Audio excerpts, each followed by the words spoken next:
My name is Haley, and I'm going to be talking to you a little bit about gender roles and stay at home parenting. Before we get into the explanations of both, I just want you to think a little bit about your own idea of gender roles and stereotypes regarding your primary caregiver growing up. So, who was your primary caregiver, and how did that impact the way you see your future self? Maybe if you get married, as the primary caregiver or not the primary caregiver. As far as gender roles go, the definition that I found particularly helpful was roles that describe how men and women behave and then also prescribe the gender appropriate behavior. So, gender roles are culturally conditioned beginning at birth, and a major influence on the gender roles and expectations are resulting or come from the impact of the primary caregiver. However, children often feel more pressured by or are more pressured by the fathers who put more pressure on them to behave in gender appropriate ways. So for their sons, a father may put more pressure on him to have higher standards for achievement and encourage him to be strong and reminded not to cry, as opposed to girls or his daughters. He's more likely to put an emphasis on the relationship building with one another. And also, girls are more likely to be told to play nice and not fight with others. Another point of influence would be the teachers. So teachers are more likely to encourage boys to become more skilled in science and math, as opposed to girls becoming more skilled in language skills. Also, gender roles can be influenced by peers and through social media and technology. Peers will say things like, "That's for girls," or "Only boys do that," as opposed to being gender neutral and all playing together. There are also these separations in how kids play at recess. Boys are more likely to play rough, play sports, whereas girls are encouraged to play house or less things that are less likely to cause rough play, I guess, within girl groups. And then social media. So now girls and boys have the ability to get a hold of social media or video games. And what do they see in that has a huge tendency to shape their idea of gender roles. As far as parenting goes, there are two types of relationship types that I paid attention to in research, and that was the egalitarian and traditional types. So, traditional types are more likely to continue parenting where the father is the main provider, the decision maker, and the mother is the caregiver. And even though if the mother works outside of the home and has the ability to make more money, it stays the same where the woman is the primary caregiver. In egalitarian relationships, both the mother and father will share a majority of the division of labor within the house. So cooking, cleaning, taking care of the kids, shopping, doing laundry, those are more split evenly. And the couple will take other factors into account, such as who makes more money and whatnot, for who will work outside of the home. And so then, furthermore, once I continue, I just want to put it out there of what a stay-at-home parent is defined as. That is someone who is not employed in order to fulfill the role of a primary caregiver for children. All right, so stay-at-home fathers, I guess we're just going to talk about positive effects right away. Some of those include fathers have the ability to encourage more independence in their children as opposed to mothers who were seen as stay-at-home.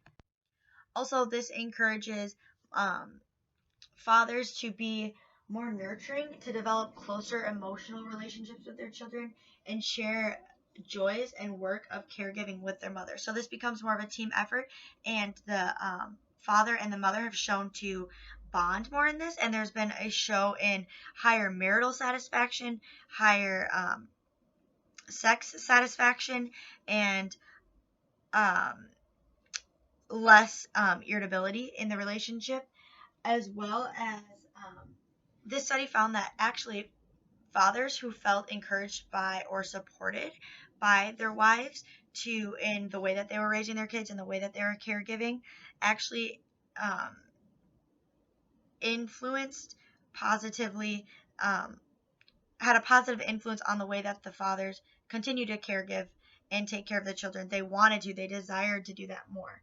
So the more praise and emotional um, appraisal the fathers received from their mothers, the more involved they were with parenting. Um, and then the reasoning behind this for stay-at-home fathers could, as a multitude of things.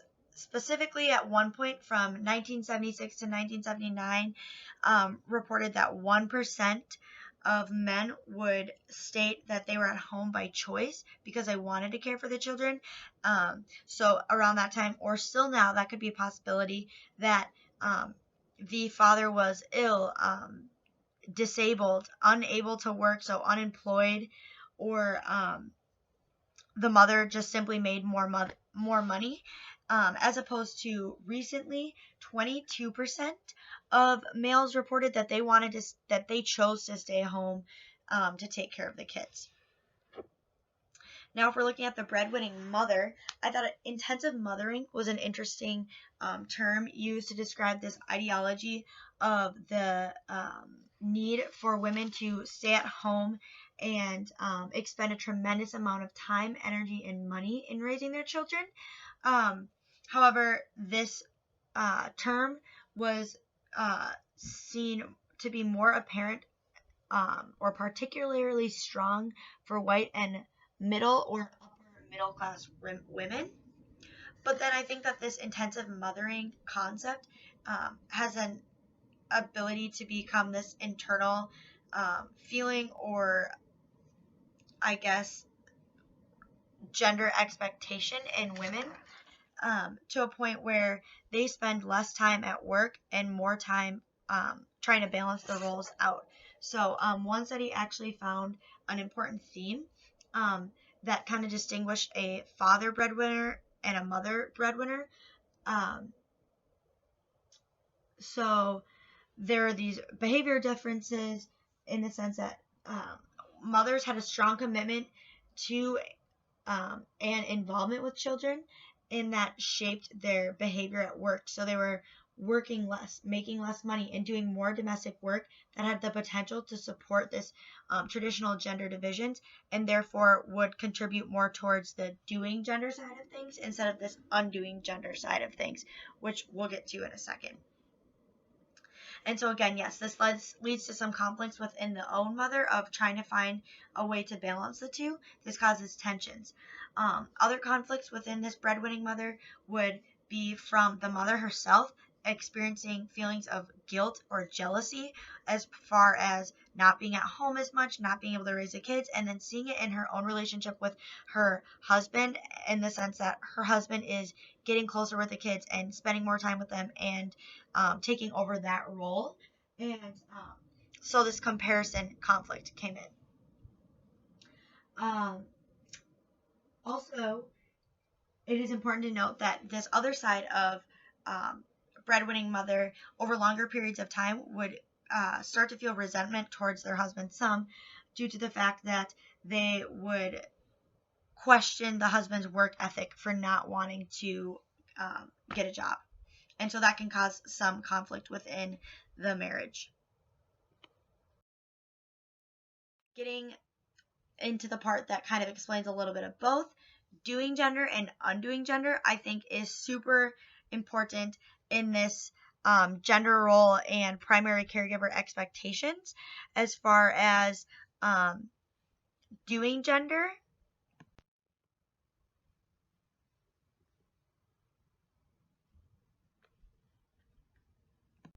so doing gender is defined as an approach that is largely used to document the ongoing maintenance of gender differences that are constructed to reproduce a social system that sustains the subordination of women in spite of evidence of changes that appear to diminish gender inequality. So that sounds a little bit complicated, so let me break that down. So if we were to continue to do gender, that's by continuing to reinforce gender roles and continuing on in these similar patterns, relating it to parenting, traditional relationships, and making sure that the parent stays at home, the mother stays at home, well, even though the dad would make less, continues to act in that masculine role and enforce the gender roles of masculine versus feminine that were traditionally given.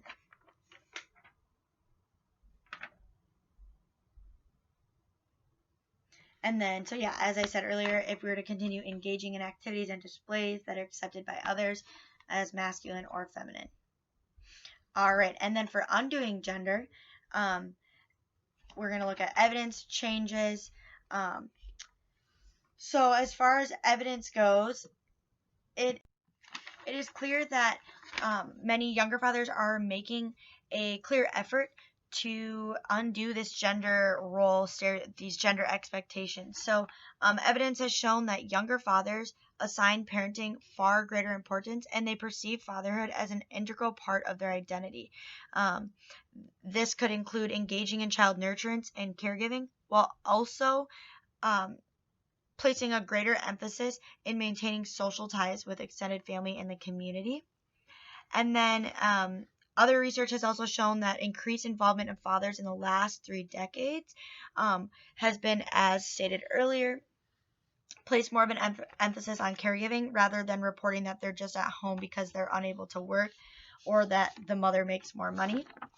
And then this is positive. As we undo gender stereotypes and gender expectations, there are positive results from this of stay-at-home fathers. So the experience allows fathers to develop a range of parenting skills that are more similar to the wives, i.e. nurturing or communication skills, and understanding or learning more ways to cope with challenging behaviors such as tantrums or sibling disputes or fights. And then at-home fatherhood presents opportunities for men to strengthen their parenting in other ways that might diminish their wives. So the wives and the husbands can come together and develop a way to work together as a team. And then overall, this just provides men opportunities to develop more complex understandings of work and family responsibilities, which has the potential to alter both family and workplace dynamics in ways that promote greater gender equality. So fathers that stay at home engage in this understanding of what it's like to be a mother, and therefore can bring that into the workplace. If they're a manager, if they have a higher position, or just in general with their coworkers, they gain a better understanding of it all.